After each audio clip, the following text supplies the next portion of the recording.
अस्सलाम वालेकुम स्टूडेंट, सुनाए क्या हाल। अच्छा स्टूडेंट, हमने इक्वेशन ऑफ मोशन को डिटेल से देखा था। पहली इक्वेशन को देखा, दूसरी इक्वेशन को देखा और फिर हमने तीसरी इक्वेशन को देखा था। आज हम उन्हीं इक्वेशन को अंडर द ग्रेविटी देखेंगे कि अगर कोई ऑब्जेक्ट ग्रेविटी की हमारे पास अंडर मूव कर रहा है तो उस वक्त वो वाली इक्वेशन क्या कहलाएंगी। तो स्टूडेंट, हमने कहा था कि इन इक्वेशन को हम उस वक्त यूज़ करते हैं जब एक्सेलरेशन कांस्टेंट हो और ऑब्जेक्ट स्ट्रेट लाइन में मूव कर रहा हो। ये दो कंडीशन जब भी कोई ऑब्जेक्ट फुलफिल कर रहा होगा तो उस वक्त हम इन इक्वेशन को उस ऑब्जेक्ट की मोशन के ऊपर लगा सकते हैं।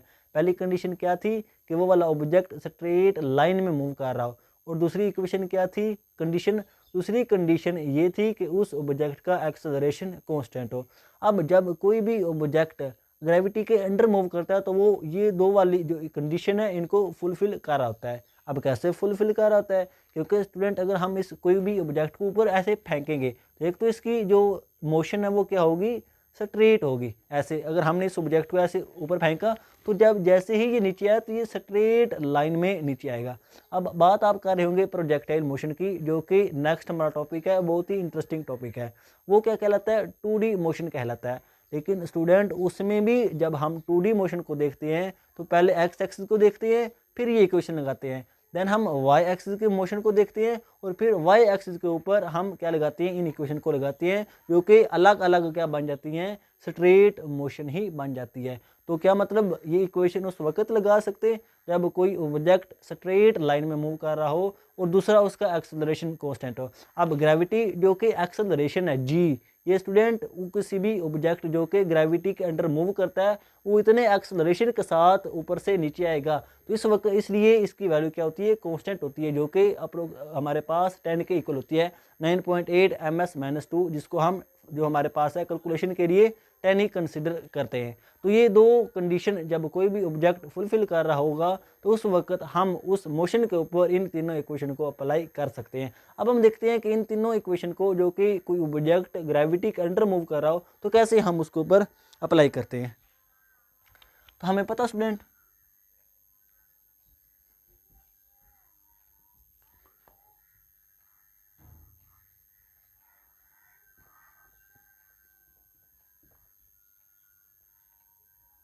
अब स्टूडेंट हमें पता कि पहली इक्वेशन क्या थी जो अभी हमने निकाली, फाइनल वेलोसिटी किसके इक्वल है, इनिशियल वेलोसिटी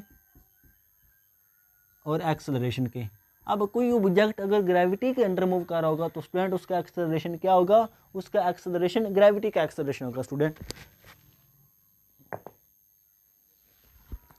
उसका एक्सेलरेशन स्टूडेंट कौन सा होगा, अभी हमने बताया कि जब भी कोई ऑब्जेक्ट ऊपर से नीचे की तरफ आता है, तो जब भी कोई ऑब्जेक्ट ऊपर से नीचे की तरफ आएगा तो उसका एक्सेलरेशन क्या होगा, जी होगा। वो उतने एक्सेलरेशन के साथ ऊपर से नीचे की तरफ आता है तो एक्सेलरेशन फिर क्या हो गया, जी हो गया।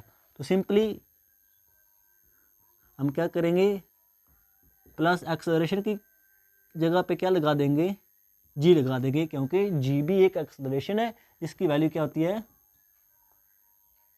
9.8 ms-2, क्योंकि ये एक्सेलरेशन ही होता है। अगर हम दूसरी इक्वेशन की बात करें, ये तो थी पहली इक्वेशन, अब दूसरी इक्वेशन क्या थी, दूसरी इक्वेशन स्टूडेंट थी उस ऑब्जेक्ट का डिस्प्लेसमेंट।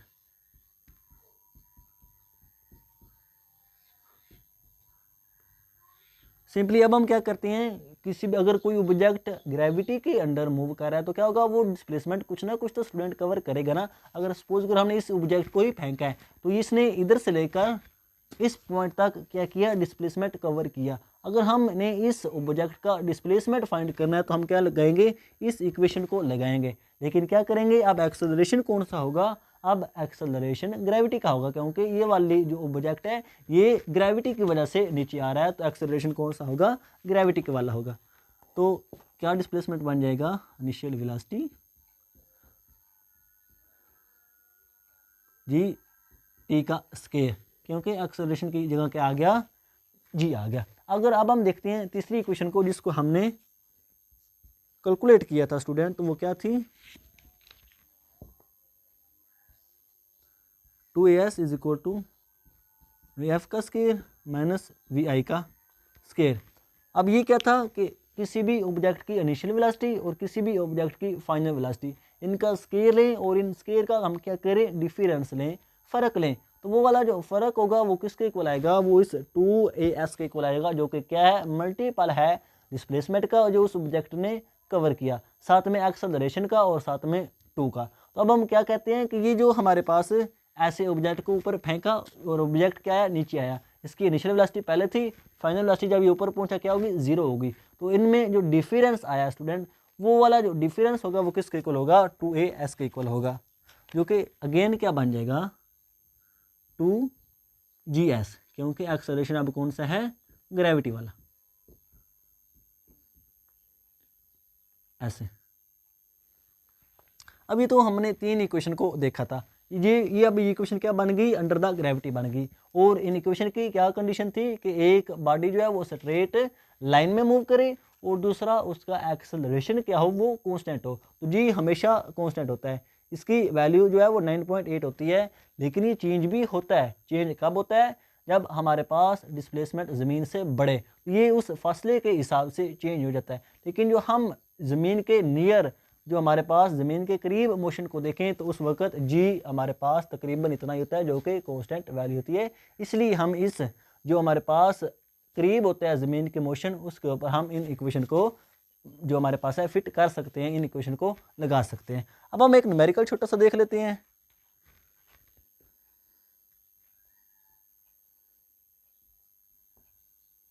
ताकि हमें अच्छी तरह इस इक्वेशन की समझ लग जाए। वो कहता है कि एक ऑब्जेक्ट है ऐसे, ये एक सपोज करो टावर है। अब ये वाला ऑब्जेक्ट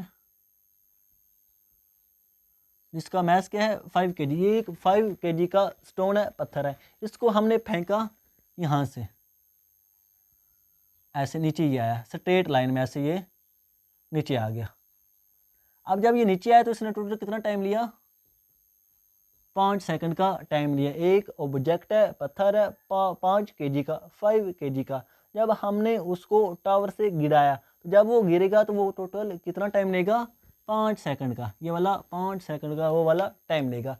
अब जब वो इतने टाइम में आया, तो वो ये कह रहा है कि इस ज़मीन के साथ जब ये लगा तो इसकी फाइनल वेलोसिटी क्या होगी, और बताओ कि इस टावर की हाइट क्या होगी। ये दो बातें हमने अब मालूम करनी है, किसकी, जो एक ऑब्जेक्ट है जो कि स्ट्रेट नीचे गिर रहा है, ऑब्जेक्ट उसका मैस क्या है 5 kg है, और टाइम उसने कितना लिया है, 5 सेकंड का लिया है। तो हमने क्या बताना है, उसकी फाइनल वेलोसिटी जब वो इस ज़मीन के साथ हिट करेगा, और इस टावर की हाइट बतानी है जहाँ से हमने उस ऑब्जेक्ट को फेंका था। अब एक बात आपने स्टूडेंट याद रखनी है, और वो क्या बात है स्टूडेंट, अगर कोई ऑब्जेक्ट नीचे से ऊपर जा रहा हो, तो उस वक्त हमने जी की वैल्यू नेगेटिव लेनी है। क्या स्टूडेंट, बात एक आपने याद रखनी है, जब हम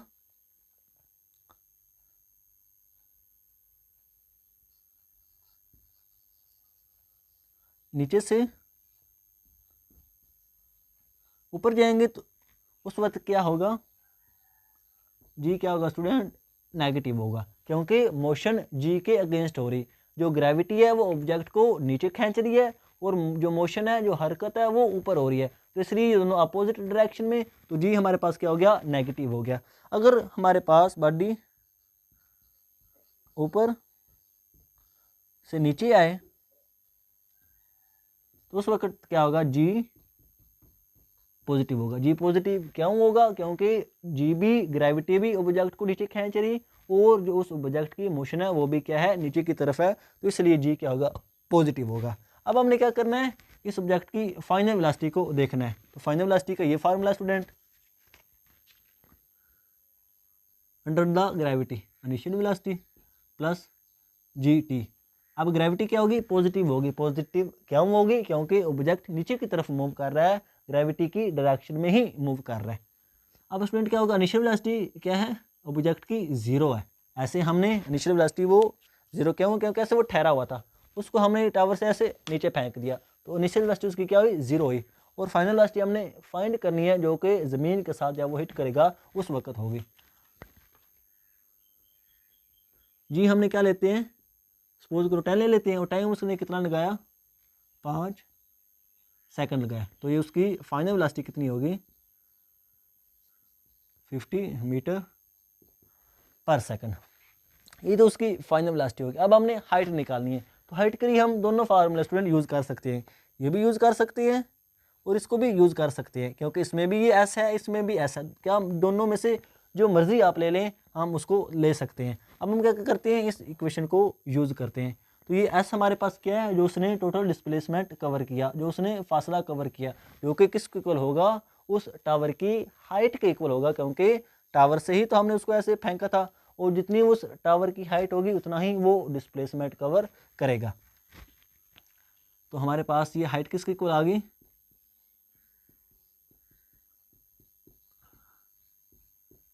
स्केयर के। तो इनिशियल वेलोसिटी तो है 0, तो ये सारा 0 बन जाएगा।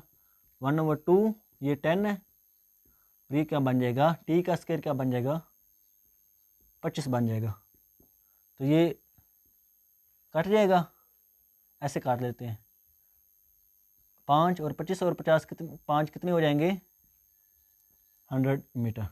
तो क्या मतलब इस टावर की हाइट कितनी होगी 100 मीटर होगी। तो ये वाली टोटल 3 इक्वेशन थी, और अंडर द ग्रेविटी भी हमने इन इक्वेशन को देख लिया। तो आज के लिए इतना है, इंशाल्लाह मिलेंगे अगली वीडियो में। ओके, अल्लाह हाफिज़।